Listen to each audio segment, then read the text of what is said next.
Details have emerged about the father of the attacker. He initially condemned the killings, but also spoke up about homosexuality as something that deserves punishment. Yanis Kian has got the story. The father's initial reaction to the shooting was one of shock and disbelief, but it also told us something about the beliefs that the Orlando shooter was exposed to at home, particularly about homosexuality. My son, Omar Mateen, was a very nice and educated boy. He had a wife and a child and was very respectful of his family. I don't know why he did such a thing in the holy month of Ramadan.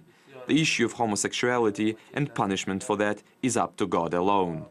Even though he said it's not people who should punish others for homosexuality, there was a lot of backlash to the father saying that it is a sin punishable by God immediately after a massacre where 49 people became victims of a hateful crime. He then came up with a stronger condemnation of his son.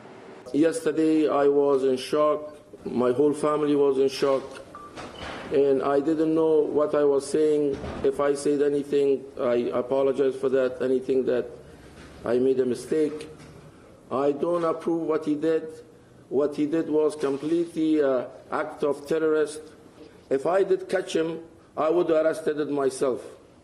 Sadiq Mateen came from Afghanistan. We don't know exactly when he immigrated to the United States, but he got himself involved in Afghan politics at a distance. He posted videos on YouTube. He hosted a TV show, criticized the Afghan government, announced himself president of Afghanistan in exile at one point, cheered for the rise of Afghan Taliban. Here's a quote from one of his videos. "Our brothers in Waziristan, our warrior brothers in the Taliban movement and National Afghan Taliban are rising up," end quote.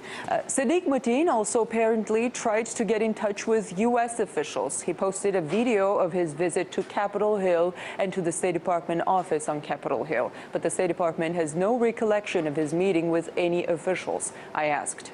When the shooter's father, Sadiq Mateen, visited the State Department in April, he posted this picture on Facebook.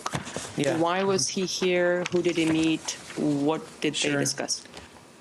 That's actually in front of our office on Capitol Hill, where we have an office that we work with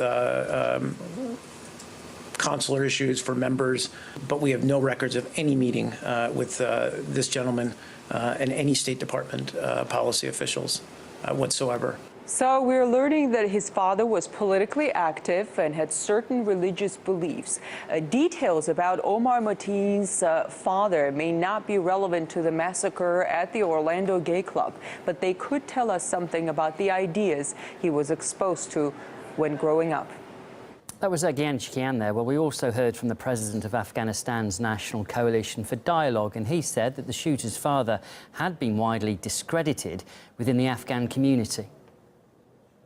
Omar Mateen's father is a self-proclaimed so-called president of Afghanistan, and he's been running around his pictures and videos on Facebook and on YouTube, speaking incoherently. And he makes all these fantastic claims. One minute he's in favor of the Taliban, next moment he's against the Taliban, he's in favor of Pakistan. The man himself, in my opinion, personal opinion, is unstable. He's become a laughingstock among the Afghan community. I think the FBI should not only pay attention to the father, but the people that surround the family and the father and everybody else around him. Details have been uncovered about the gunman himself. Reports citing regulars at the nightclub where the tragedy happened say Mateen visited it several times. One said he'd frequented the bar for the last 3 years. The gunman is also said to have used gay dating apps. Meanwhile, the FBI has admitted that they had looked into Omar Mateen twice before, once over inflammatory comments to his colleagues and the other over his supposed links to an ISIL suicide bomber. In either case, though, were the investigations taken further. Mateen was also the legal owner of a gun. It has brought criticism from security experts and politicians. He didn't get past the threat assessment and they dropped everything.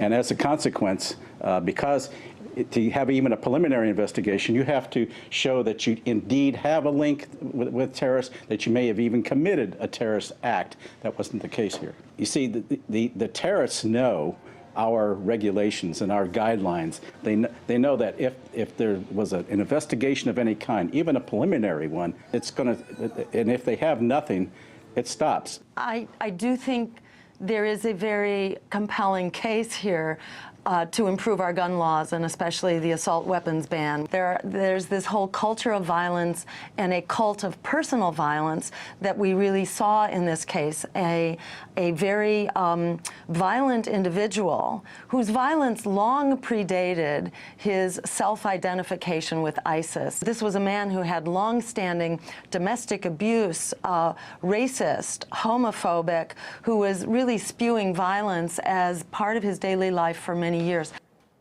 In total, 49 people died when the ISIL sympathiser Omar Mateen opened fire in that busy nightclub. Most of the victims were aged under 35 and the youngest was just 19 years old. RT's Marina Portnaya went to a vigil in Orlando that was attended by many of the survivors.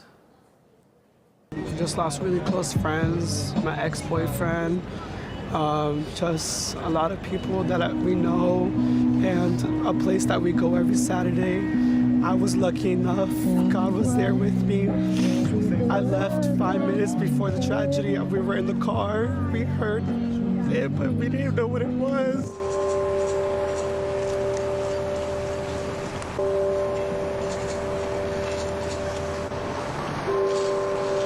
In the midst of such grief, suffering from so much violence and trauma, the city of Orlando showed an unprecedented sign of solidarity and support. We are all part of the LGBT community in Orlando. We are a city that's wounded, but we will recover.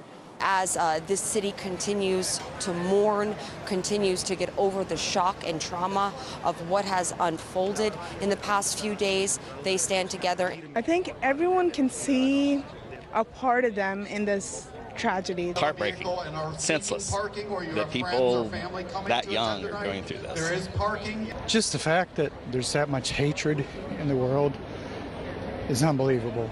The vigil and the amount of people that came onto the street really is a symbol of how this city and the United States is uniting behind all of the victims that suffered in the Orlando club shooting. Reporting from Orlando, Marina Portnaya, RT.